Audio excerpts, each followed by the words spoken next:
يا أيها الذين آمنوا اذكروا الله ذكرا كثيرا وسبحوه بكرة وأصيلا هو الذي يصلي عليكم وملائكته ليخرجكم من الظلمات إلى النور وكان بالمؤمنين رحيما.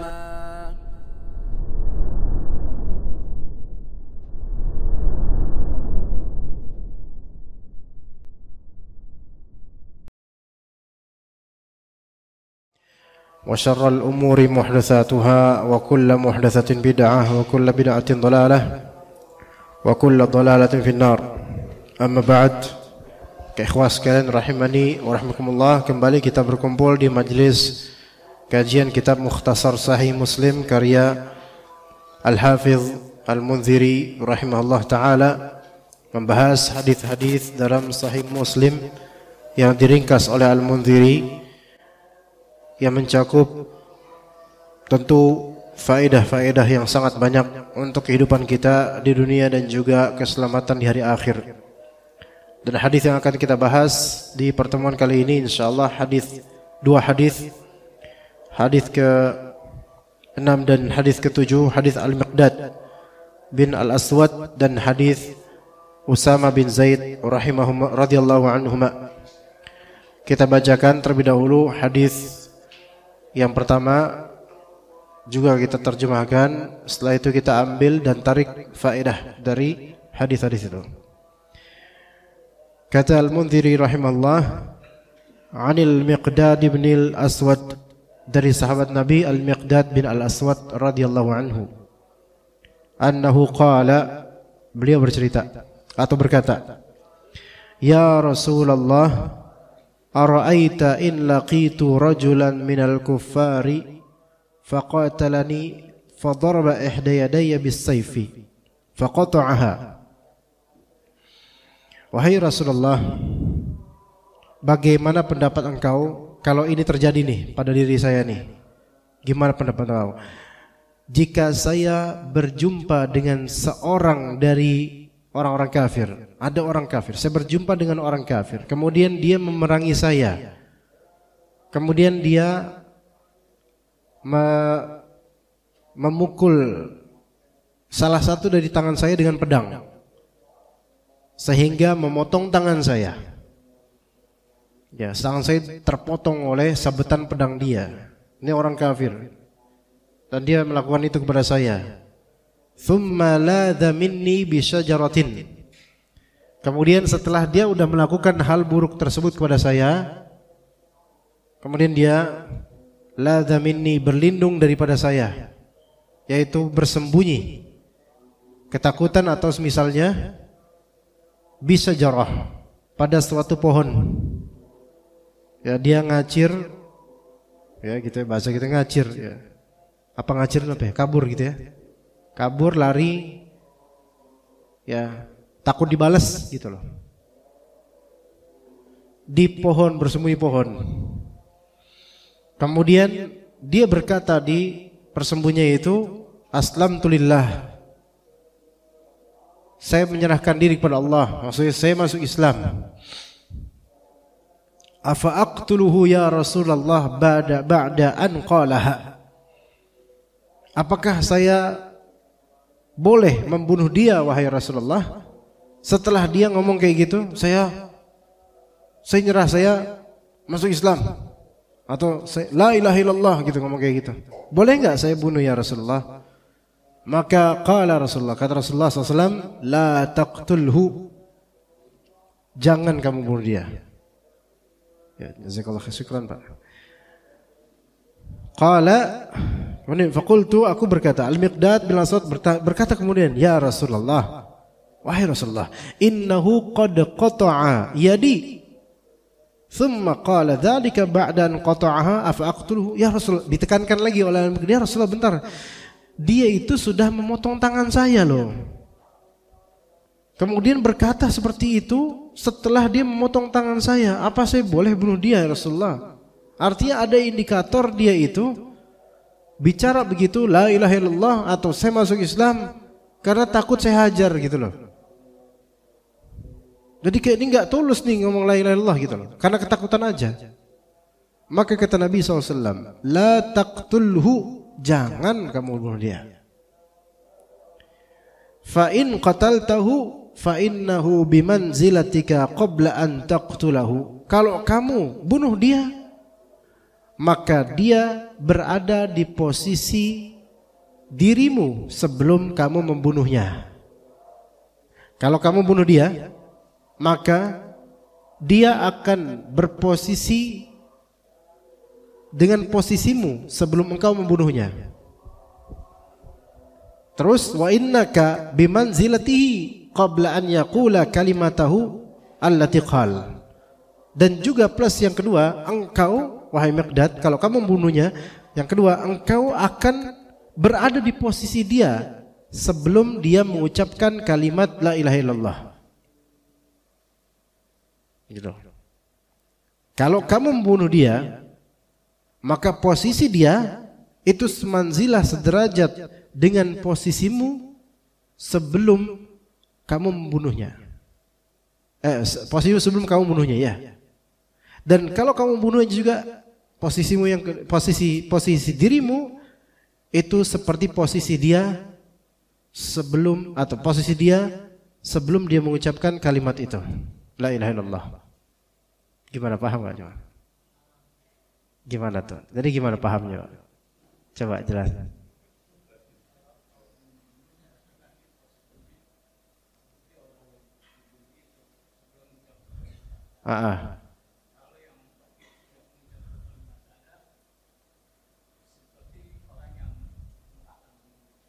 Iya. Dari segi apa? Dari segi bukan kafir atau muslimnya, bukan. Bukan. Dari segi terjaga atau tidaknya darah. Gitu. Nah, darahnya.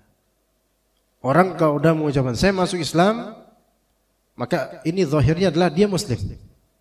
Sehingga terjaga darahnya. Enggak boleh dia apa-apa. Kalau misalnya seorang muslim membunuh muslim lainnya, maka muslim yang membunuh ini terjaga enggak darahnya? Paham enggak? Kalau seorang muslim nih membunuh muslim lain tanpa hak, maka muslim pembunuh ini, muslim yang membunuh ini terjaga enggak darahnya setelah itu? Enggak, dia harus dihukumi apa? Qisas. Kalau memang itu terbukti dia membunuh tanpa adanya hujah. Gitu ya. Di sini paham enggak? Kata Nabi SAW, fa in qataltahu, kalau kamu wahai Miqdad membunuh dia, padahal dia tuh udah bilang la ilaha illallah, walaupun kelihatannya kepepet gitu. Kalau kamu bunuh dia, maka dia itu semanzilah denganmu sebelum kamu membunuh. Sebelum kamu membunuh, kamu tuh terjaga darahnya, ya enggak? Muslim sebelum membunuh muslim lainnya, sebelum membunuh itu darahnya terjaga. Enggak ada hukum qisas untuknya, enggak ada terancam hukum qisas, enggak ada. Kalau kamu bunuh dia, padahal dia udah bilang masuk Islam atau la ilaha illallah, maka dia akan semanzilah denganmu sebelum kamu membunuhnya. Dia artinya darahnya terjaga. Dia dizalimi gitu loh. Dan kemudian kamu wahai Miqdad akan ada di posisi dia sebelum dia mengucapkan kalimat la ilaha illallah. Artinya orang kafir asli enggak terjaga darahnya. Tapi kalau kamu bunuh dia, dia terbunuh dalam keadaan darahnya haram. Dan kalau kamu bunuh dia, kamu dalam keadaan akan menjadi apa? Halal darahnya untuk diqisas. Begitu. Paham di sini Pak? Taib. Amma al-Auza'i fa fi hadithihi ma qala, dalam Al-Auza'i dan Ibnu Jurayj mengatakan dalam hadisnya, aslamtu lillah, dia berkata saya masuk Islam lillah. Dalam riwayat Ma'mar dalam hadisnya, falamma ahwaitu liaqtulahu, ketika aku misalnya dia udah di pohon, ketika ahwaitu yaitu aku udah menurunkan pedangku untuk membunuhnya, dia bilang la ilaha illallah. Gitu loh. terusin gak nih, kita bunuh gak nih, dia udah bilang la ilaha illallah gitu. Nah, jangan, kata Nabi SAW. Tapi orang ketika orang sudah kadung emosi, apalagi dipotong tangannya, ini gimana gak emosi? Ya, itu dalam konteks ini biasanya ya, anggap kita lah misalnya. Akankah kita melampiaskan dendam kira-kira? Mudah-mudahan enggak, cuman kira-kira. Wah, susah untuk nahan. Ini orang udah memotong tangan saya. Udah gitu kafir lagi, gitu kan gitu. Dan dalam keadaan berperang lagi. Tapi tiba-tiba pas udah mau saya layangin, ini la ilaha illallah. Itu paling sulitnya momentum itu. Antum nerusin apa enggak? Itu paling sulitnya momentum. Benar Pak, kadang-kadang kita dihadapkan dengan kenyataan. Diuji benar-benar iman kita. Mau lanjut meluapkan emosi atau tahan. Tapi biasa emosi itu akan menutup segala logika dan rasio. Kadang-kadang orang meluapkan emosinya, dia bertindak atau bersikap atau berucap di luar normalnya akal manusia. Tapi menurutnya, inilah cara saya untuk menindak gitu. Ya. Dan Rasulullah SAW menjadi la taqtulhu. Jangan kamu bunuh dia. Subhanallah. Bukankah dia udah nginin saya gitu. Dan bukankah harus dibalas kisas gitu. Jangan. Dia membunuhmu, dia memotong tanganmu dalam keadaan dia ketika itu kafir. Tapi ketika engkau hendak membalasnya, dia dalam keadaan sudah muslim, zahirnya. Gitu. Ya. Nah, kita pahami hadis ini dan kita ambil beberapa faedah darinya. Pertama, haramnya membunuh orang kafir yang kemudian mengucapkan la ilaha illallah. Haram membunuh orang kafir yang mengucapkan la ilaha illallah. Sebentar, maksudnya bukan di sini jangan difahami bahwasanya kalau ada orang kafir ngomong la ilaha illallah langsung kita anggap Islam. Enggak, dalam konteks dia memang mengikrarkan la ilaha illallah, bukan hanya membacanya saja, mengikrarkan la ilaha illallah. Artinya dia bukan kafir lagi dihukumi. Dia masuk Islam. Haramnya membunuh orang yang mengucapkan la ilaha illallah walaupun baru diketahui dia tadi kafir. Kalau dia bilang la ilaha illallah, maka khalas la ilaha illallah. Baik. Itu ketika apa? Jadi gini, hukum asal orang yang mengucapkan la ilaha illallah Muhammad Rasulullah, hukum asalnya asamu minni dima'ahum wa amwalahum illa bihaqqil Islam. Maka terjaga apanya? Darah, harta, kecuali dengan hak Islam, yaitu hukum qisas, waris dan seterusnya. Oke. Apakah ini mutlak? Tidak. Ada kalanya orang yang mengatakan la ilaha illallah, namun ada qarinah dan indikator lain yang melazimkan batilnya la ilaha illallah yang dia melazimkan batilnya ucapan dia itu la ilaha illallah. Misal, orang ini masuk Islam namun tidak pernah sholat.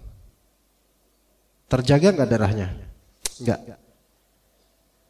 Hatta masuk Islam tapi enggak pernah sholat. Enggak pernah sholat. Dalam waktu setahun enggak pernah sholat. Walaupun KTP-nya Islam, tapi kita yang tahu persis dan dia mengklaim saya enggak pernah sholat. Apakah kita hukumi dia muslim? La. Ketika antum tahu dia enggak pernah sholat, antum enggak boleh menguburnya di pemakaman muslim ketika dia mati. Bahkan tidak boleh antum mensolati jenazah dia kalau dia mati.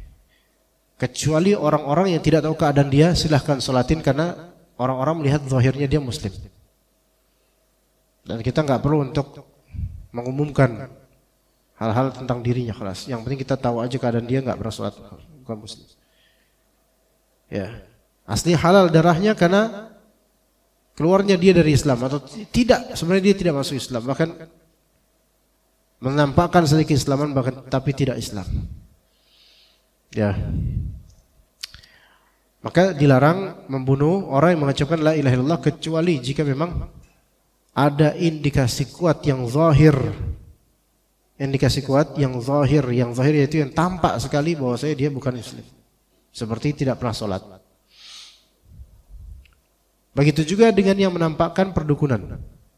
Menampakkan diri sebagai praktisi spiritual, maksudnya adalah paranormal atau dukun.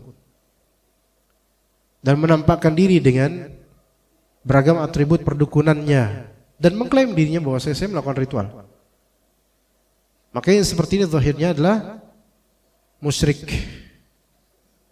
Walaupun dia ngaku muslim, saya muslim, KTP muslim. Dan kadang-kadang yang dukun seperti ini mengaku apa? Muslim, tapi muslim kejawen. Mau muslim kejawen, Sunda Wiwitan, Empire atau Sunda Empire, apapun itu namanya. Ya, kalau ternyata dia melakukan ritual syirik yang jelas-jelas syirik, apapun dia, latar belakang dia mau ngomongnya saya muslim aslinya, maka kita hukumi dia sebagai orang musyrik, kafir. Nah, tapi kalau sudah tahu begitu, boleh nggak kita bunuh dia? Nggak boleh tetap. Melainkan yang membunuh dia siapa? Penguasa, waliul amri. Jadi nggak boleh. Nggak boleh di sini bukan karena darah dia haram, bukan. Karena dia orang murtad, musyrik, keluar dari Islam. Tetapi kita diserahkan kepada waliul amri. Kalau dia memang perlu dibunuh atau dihukum lainnya, diserahkan kepada waliul amri. Begitu. Nah, ini dalam konteks perang. Kalau perang, maka diizinkan oleh waliul amri untuk bunuh aja orang kafir. Namanya perang, masa no mercy. Kecuali untuk laki-laki, untuk anak kecil, perempuan, orang tua, baru kita nggak membunuh. Ya. Tapi ketika dalam perang, kemudian dia faqatalani, dia memerangiku, kemudian menyopotkan apa tuh? Gini ngapain tadi? Memotong ya tangan saya, memutuskan tangan saya. Iyalah, dibalas lagi gitu. Tapi pas mau dibalas dia pas berlindung, la ilaha illallah. Falam ahwaitu, yaitu ahwaitu aku sudah melayangkan untuk turunkan pedang ke lehernya. Dia berkata la ilaha illallah, atau dalam riwayat lain inna aslamtu lillah, saya masuk Islam, la ilaha illallah.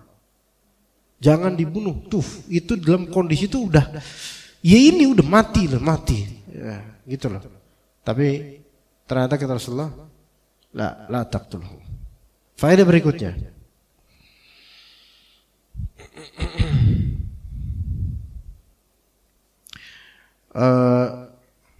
Bolehnya bertanya tentang nazilah sebelum terjadinya. Boleh bertanya tentang nazilah sebelum terjadinya. Apa itu nazilah? Boleh bertanya tentang suatu nazilah sebelum terjadinya. Nazilah. Nazilah itu suatu keadaan atau peristiwa yang sifatnya khusus dan tidak ada nas khusus untuknya. Nazilah adalah suatu peristiwa atau keadaan bersifat khusus tanpa adanya nas yang khusus tentangnya.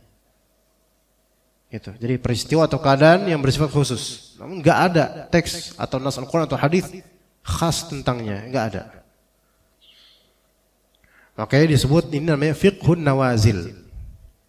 Fiqhun nawazil yaitu fiqih memahami hukum tentang peristiwa atau kejadian atau keadaan kontemporer sekarang yang tidak ada teks tentang itu, tidak ada dalil Al-Quran dan Sunnah khusus untuk itu, nggak ada. Coba WhatsApp itu nazilah bukan?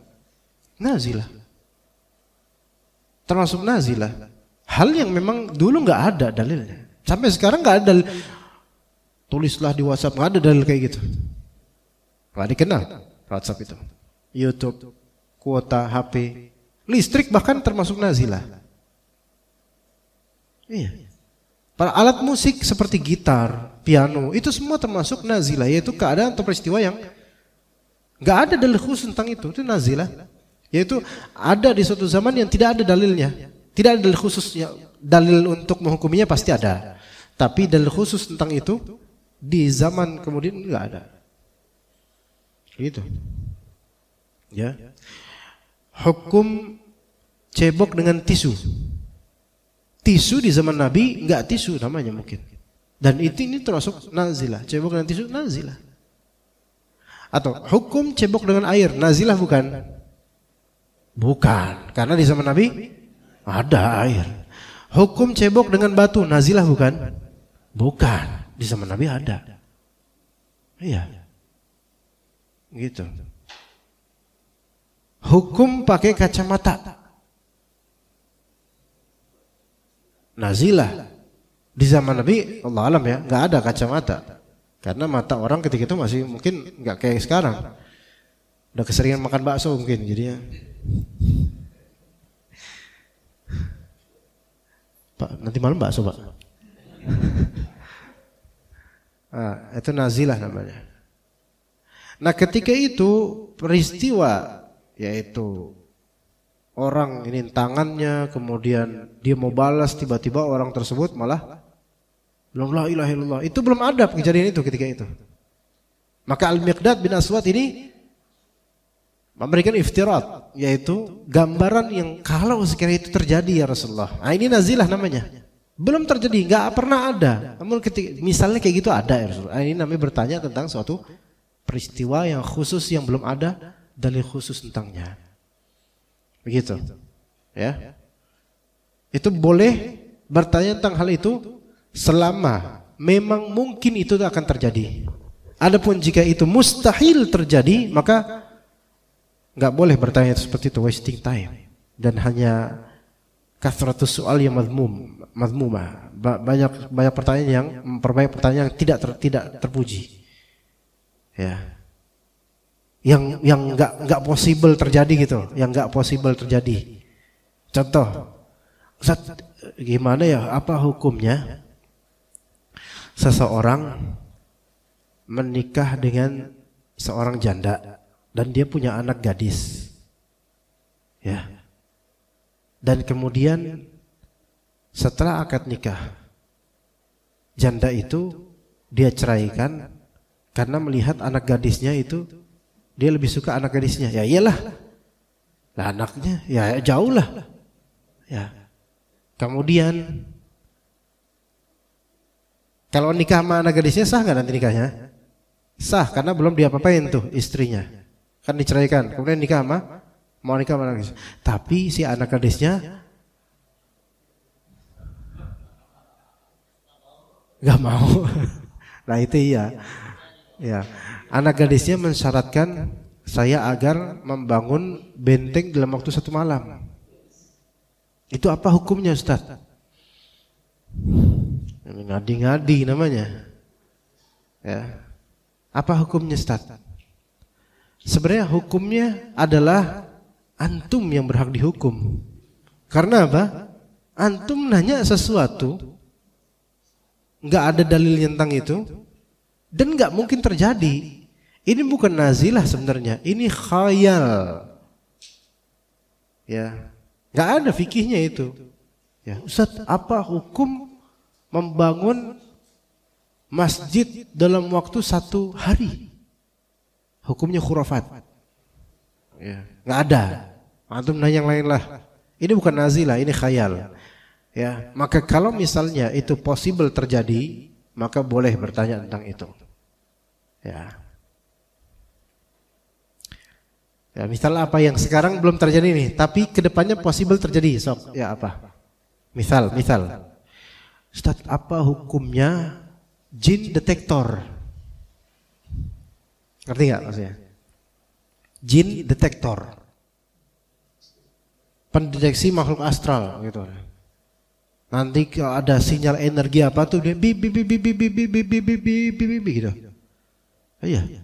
Mungkin karena keturunan zuriat Nabi jadi bip ya. Habib gitu. bip gitu.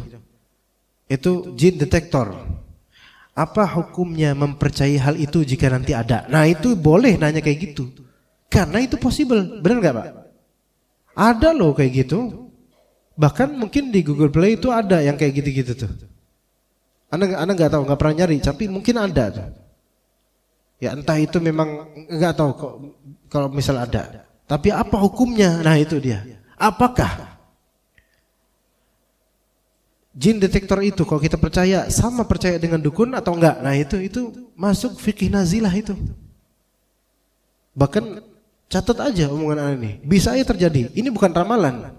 Tapi manusia sekarang kan suka ngadi-ngadi, mengkreasi segala hal. Sekarang orang Cina mengkreasi segala hal. Mungkin istri antum tuh hobi Shopeean, itu produk Cina semua tuh. Nanti antum juga keikut produk Cina dengan bibip tadi tuh, jin detektor. Pengen tahu ke WC banyak jinnya nggak ya? Banyak sih. Iya. Ternyata terus dia pegang kemanapun itu selalu nyala. Ternyata bagi jin detektor ini yang megang juga jin. Nah gitu. Iya, itu bisa itu nanti coba pikirkan. Suatu saat bisa terjadi kayak gitu. Orang sekarang kan apa-apa tuh dibuat. Kemudian di antara faedah berikutnya penjelasan keutamaan kalimat tauhid. La ilaha illallah. Penjelasan keutamaan kalimat tauhid. Yang mengucapkannya maka dihukumi muslim. Mengucapkannya dihukumi muslim. Ya, la ilaha illallah gitu. Oh, antum orang muslim. Tayyib, sekarang ya ini kan manusia nih. Kita tahu manusia mengucap la ilaha illallah haram darahnya. Enggak boleh kita langgar itu. Tayyib. Sekarang bagaimana kalau yang mengucapkan la ilaha illallah itu adalah jin yang menyerupi tubuh manusia? Apakah kita mengikuti zahir kalimat dia yaitu la ilaha illallah jin muslim atau tidak? Ayo.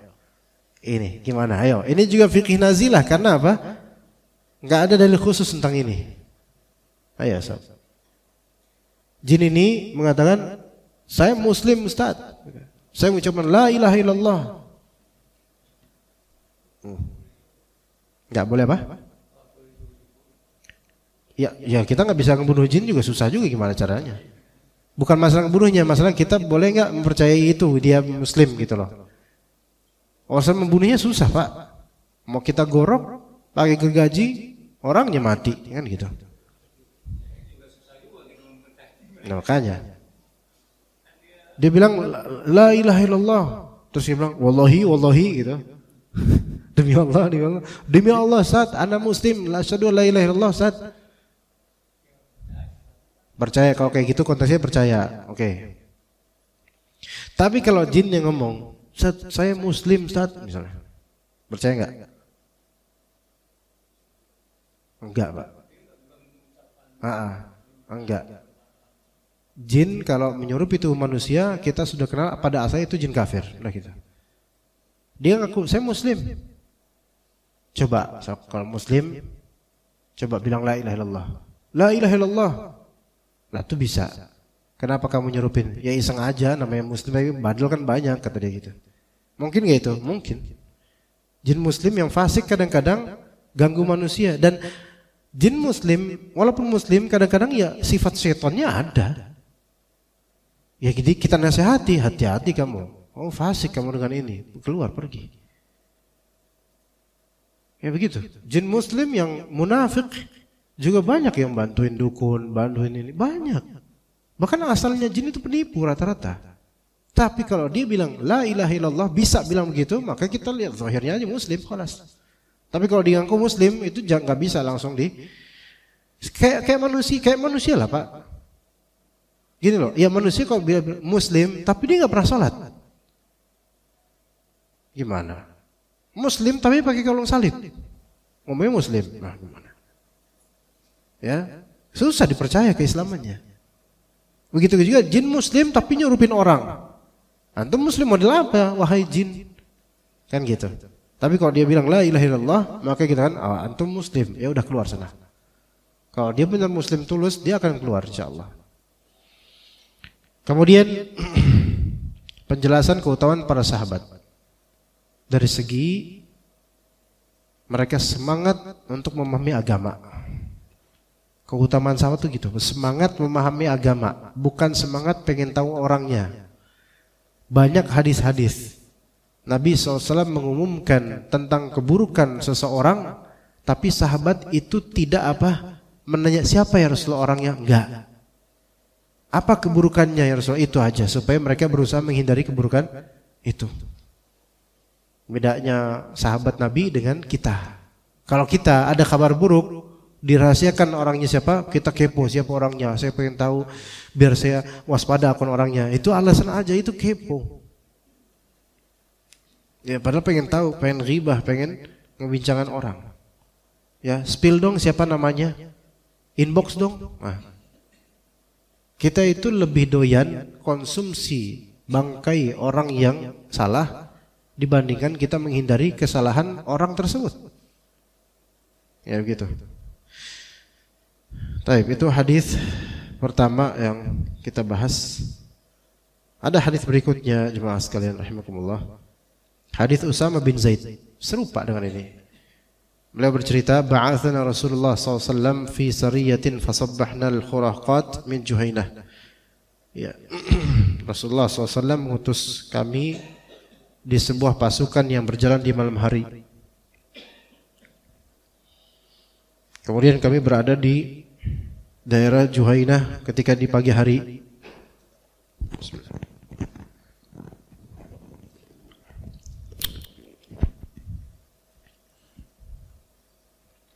Kemudian aku menemukan seorang pria, dia kemudian ketakutan dan mengatakan la ilaha illallah, fata'antu, aku tusuk dia. Fawaqa'a fi nafsi min dzalik, itu membuat saya kepikiran. Fadzakartuhu lin Nabi sallallahu alaihi wasallam, aku kisahkan itu kepada Nabi sallallahu alaihi wasallam. Kemudian Rasulullah SAW berkata, qala la ilaha illallah wa qataltahu, wahai Usama bin Zaid, dia bilang la ilaha illallah terus kamu bunuh dia. Diingkari oleh Rasulullah dengan pengingkaran yang keras. Maka aku bilang, ya Rasulullah, innama qalaha khaufan minasilah. Wahai Rasulullah, dia itu bilang la ilaha illallah karena takut senjata saya. Makanya dia terpaksa ya Rasulullah, dia terpaksa bilang la ilaha illallah karena takut saya bunuh. Maka kata Nabi SAW, afala syaqaqta an qalbihi hatta ta'lama aqalaha amla. Ya. Apa kamu sudah membelah kalbunya hingga engkau tahu dia berniatan itu atau tidak? Apakah kamu sudah ngeblack dada dan membelah jantungnya? Sekarang kalau kita ngebelah jantung orang, kelihatan nggak niatan dia? Enggak, tetap nggak bakal kelihatan. Artinya Rasulullah SAW menanyakan sesuatu yang juga mustahil. Artinya antum mustahil untuk mengetahui kepastian persangkaan antum itu tentang hatinya. Famazala yukarriruha aliyah. Terus Rasulullah SAW mengulang kalimat-kalimat itu kepada terhadap saya. Wah, hatta tamannaitu anni aslamtu yawma idzin. Sampai saking saya itu udah gemeter ketakutan ya, gimana ya? Rasulullah diulang, kamu ini membunuh orang yang sudah mengucapkan la ilaha illallah. Apakah kamu sudah membelek dadanya?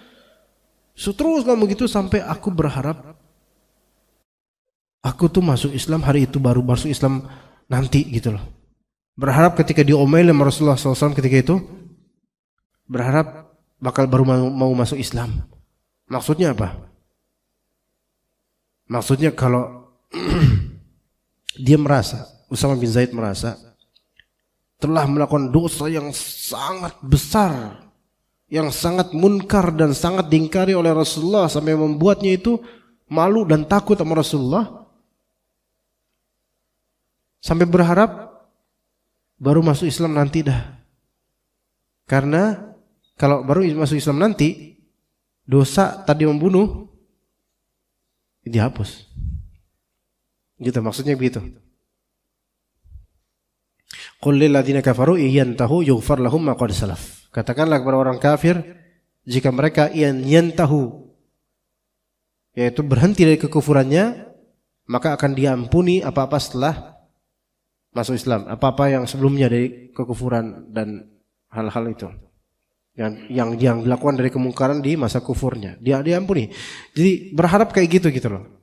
Saking Rasulullah itu betul-betul memarahinya. Padahal ini yang dimarahi siapa? Usama bin Zaid, itu termasuk sahabat yang paling dekat sama Rasulullah, orang tercintanya oleh Rasulullah SAW. Tapi kalau urusan kayak gini, tegas beliau. Ya, faedahnya diantaranya apa? Sayang sama orang, sesayang apapun kita, bukan berarti kita tidak bersikap tegas untuk hal-hal yang sangat vital. Gitu. Maka orang kalau sayang terus nggak pernah tegas dalam hal-hal yang prinsipil, maka sayangnya dia itu bisa tidak bermanfaat untuk akhirat. Iya. Kalau kita sayang sama anak kita, istri kita, keluarga kita, dan untuk urusan prinsipil dalam agama, apa tentang darah orang dan seterusnya, kita nggak tegas, maka mana amar ma'ruf nahi munkar? Berarti nggak sayang berarti. Ya. Kemudian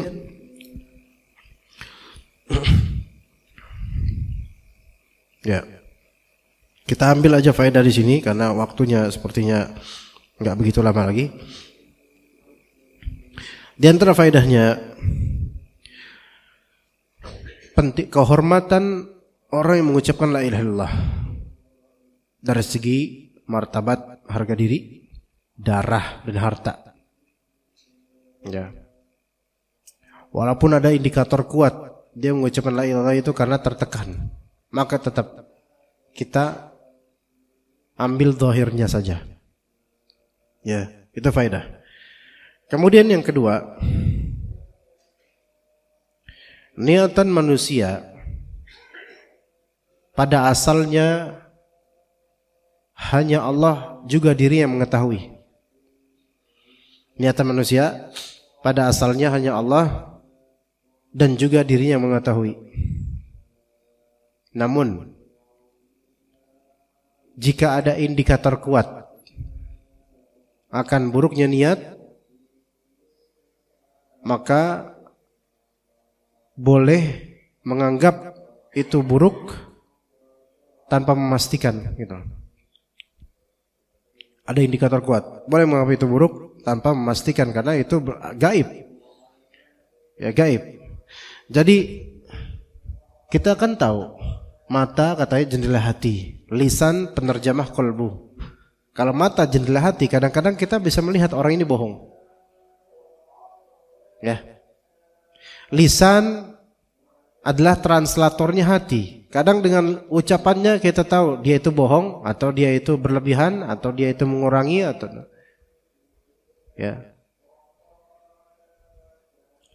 Nah, ketika indikator itu ada dan kuat yang menunjukkan buruknya niatan dia, yang kita punya bukti secara zahir, maka kita boleh menganggap dia seburuk itu tanpa memastikan, karena Allah lebih tahu. Ya.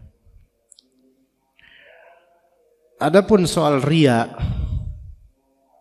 keikhlasan atau ketidakikhlasan, maka indikatornya bisa ada secara zahir, dan ketika kita menganggap orang itu riya, itu silahkan, namun tidak kita vonis dan ucapkan.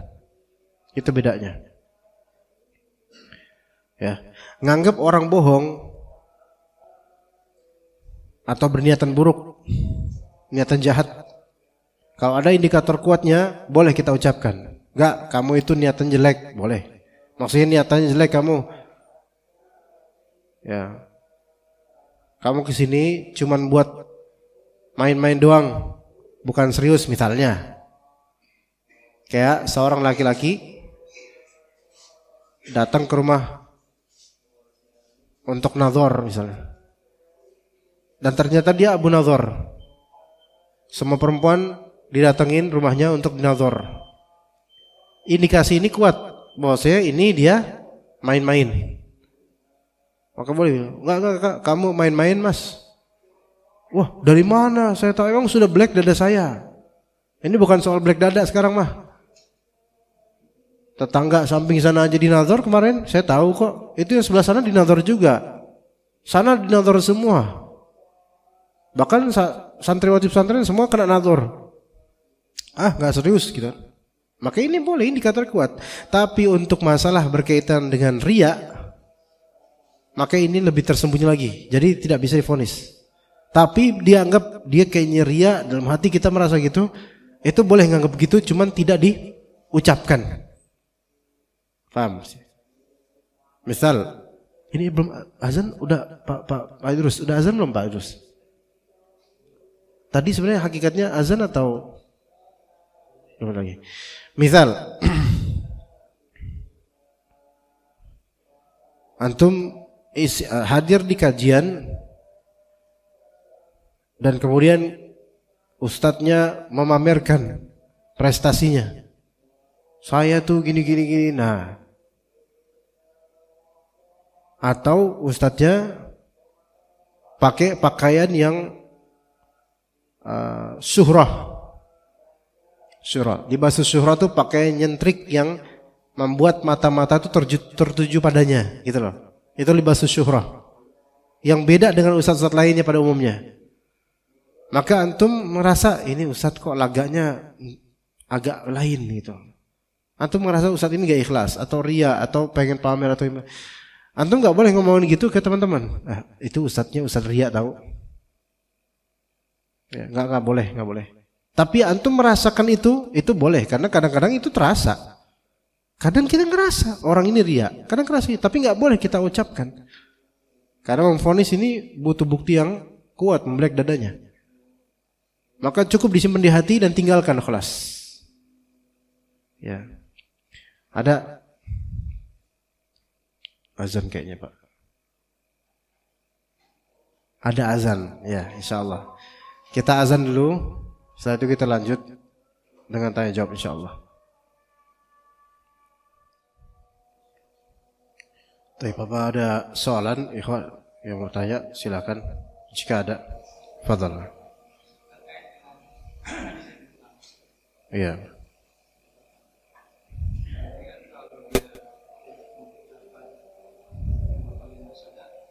Boleh dibunuh.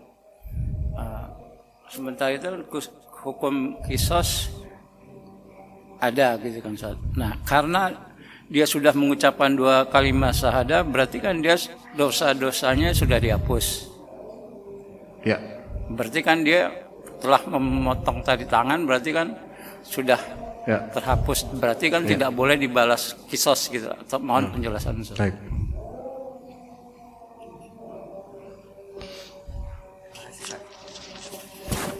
Iya.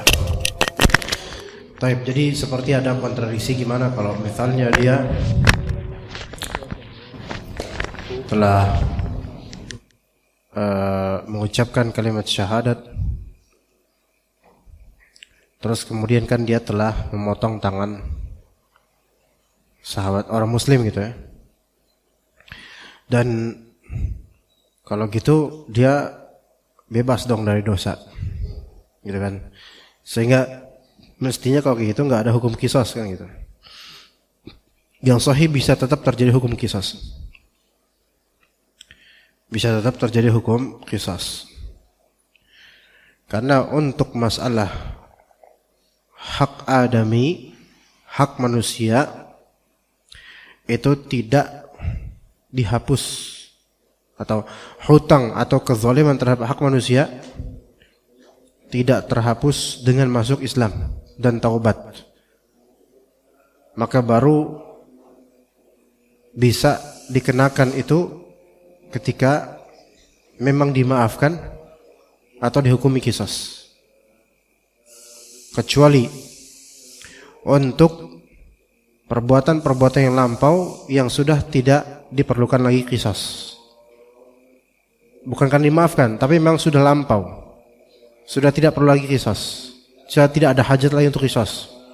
Seperti seorang laki-laki yang bertaubat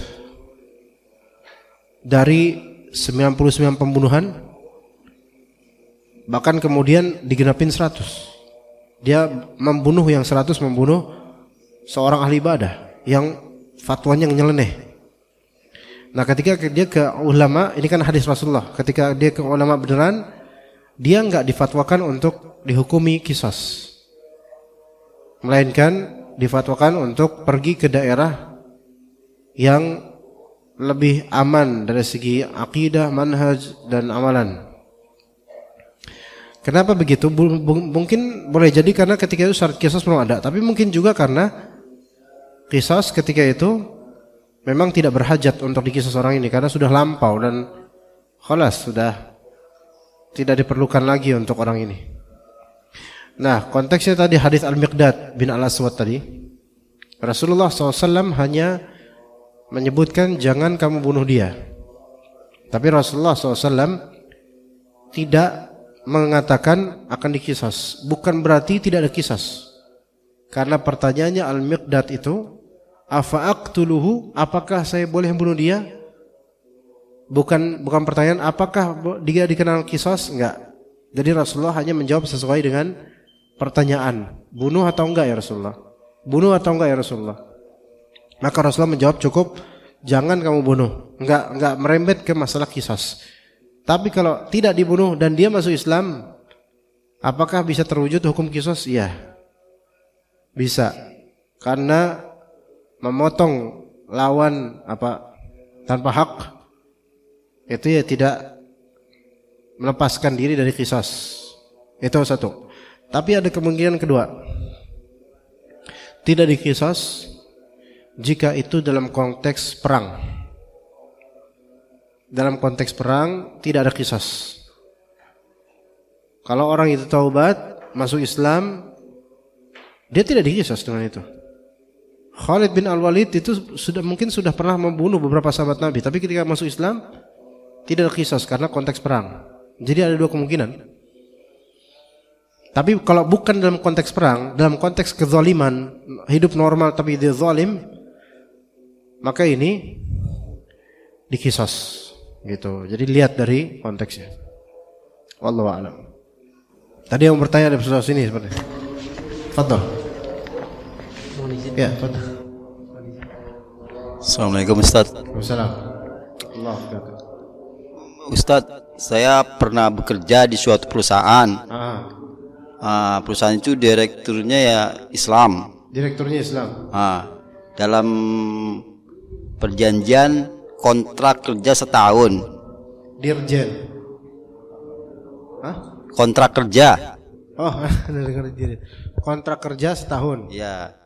Di waktu 2 bulan ada kasus saya tersangka, terdakwa dan disuruh ganti karena tidak bisa membuktikan uang sebesar 5 juta.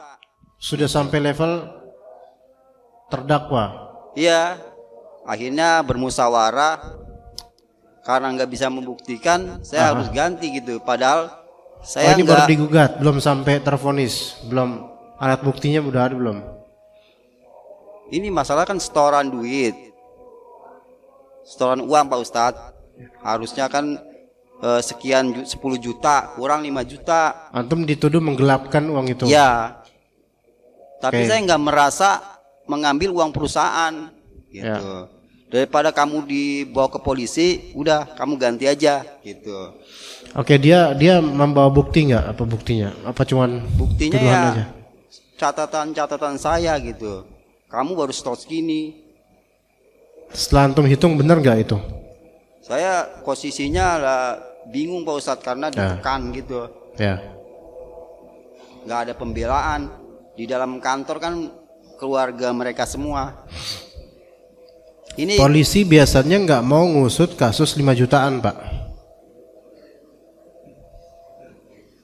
Jadi nggak usah bayar.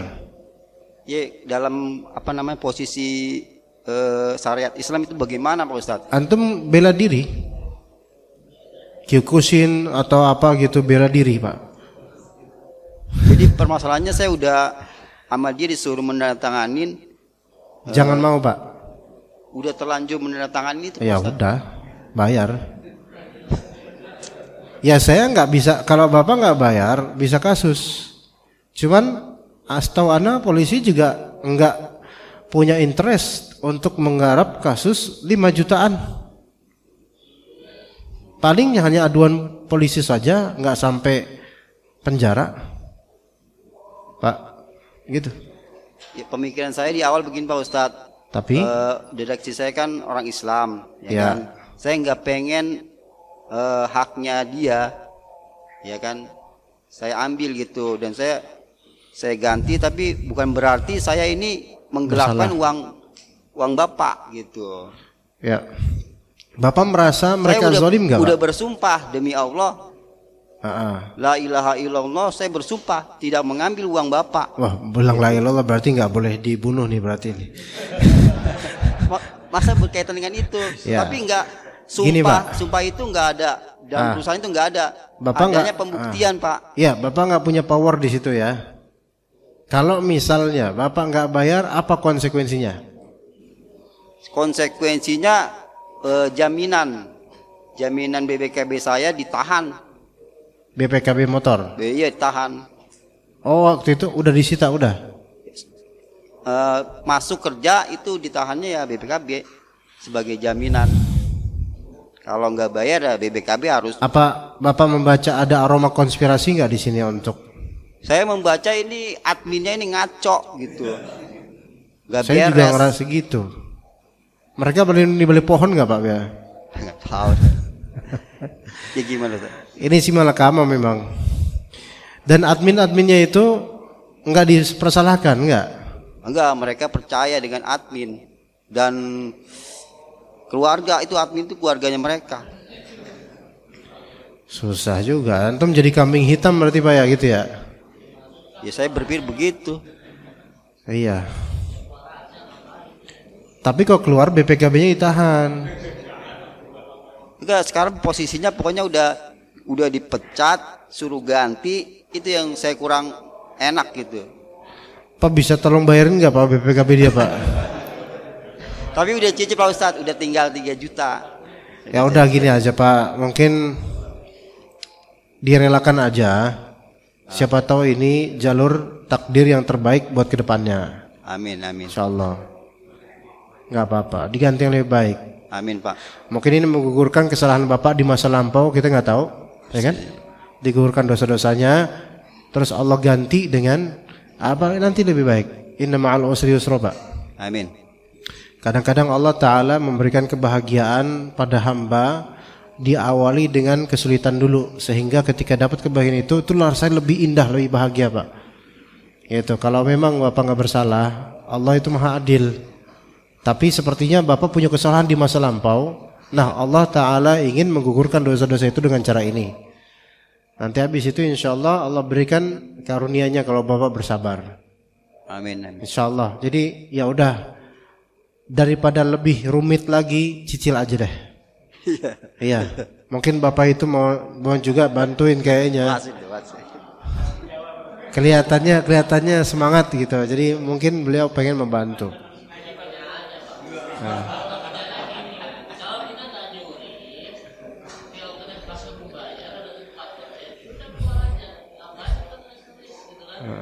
Oh iya. Cuman masalahnya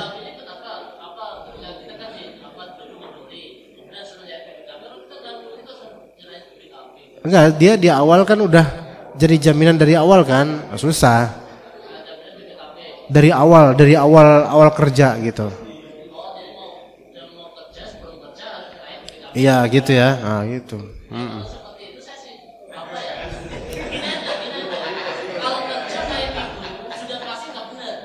Oh. Ya udah lewat ya.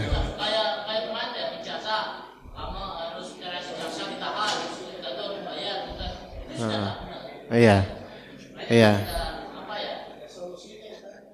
Ya. Intinya Bapak mau nyumbang nggak? Intinya gitu aja. udah dikeluarin Pak, bukan keluarannya udah dikeluarin, beliau udah dipecat. Iya. Iya, insyaallah. Iya, asik. Iya. Nanti antum tinggal kasih nomor rekening ke beliau aja bisa. Kalau misalkan kita patung aja, misalkan dia itu merasa tidak mencuri, ya kemudian memaksa, kemudian kita patungkan untuk bantuin, sama aja kita itu maaf aja, apa ya? Ya dia itu sudah merasa nggak mencuri, kita patung kemudian kasih ke orang yang memfitnah, gitu kan?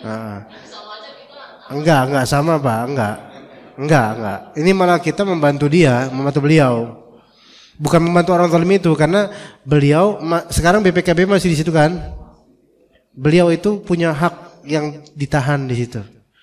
Kalau misalnya kita patungan, sisa berapa juta Pak? 2,5. Tuh. Dari wajahnya kelihatan masih 2,5 nih emang. Nah itu kalau misal kita patungan, beliau lunas, memang itu uang buat orang zalim itu haram. Tapi setidaknya kita menolong beliau yang terzalimi, ditahan haknya, gitu. Sebenarnya kalau sekarang kita galang dana, ini jadi sedekah yang besar buat beliau. Kira-kira mau nggak Pak antum ngasih galang dana? Ini bukan donasi untuk maslahat ekonomi apa-apa ya, tapi untuk membantu orang yang terzalimi. Kira-kira bisa nggak Pak Idrus kayak gitu? Ya, Anda bukan berarti mau juga, bukan berarti gitu.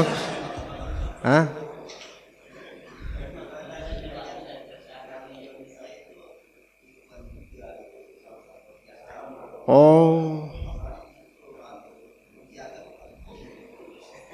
ya mungkin, subhanallah ya manusia ya, namanya duit kan nggak kenal jenggot Pak. Gitu. Oh iya. Jadi ya gitu. Ya saya juga pernah jadi korban hutang, ditipu murid sendiri, bahkan kabur kemudian berjuta-juta. Itu jadi saya melihat orang, ya saya nggak bisa percaya orang dari jenggotnya.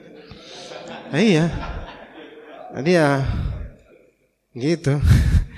ya udah seperti itu sekarang, ya tunaikan takdir Allah aja Pak. Insya Allah mudahkan kok, insya Allah. Sebenarnya kalau ada ikhwan di sini mau juga bareng-bareng bantu, itu suatu kemuliaan, ya, suatu kemuliaan tanpa ada kepentingan tertentu. Taib, kita mungkin cukup sampai sini ya jemaah sekalian. Semoga Allah mudahkan urusan semua dari kita. Wassallallahu ala nabiyina Muhammad wa ala alihi washabihi ajma'in. Subhanakallahumma bihamdika asyhadu an la ilaha illa anta astaghfiruka wa atubu ilaik. Wassalamualaikum warahmatullahi wabarakatuh.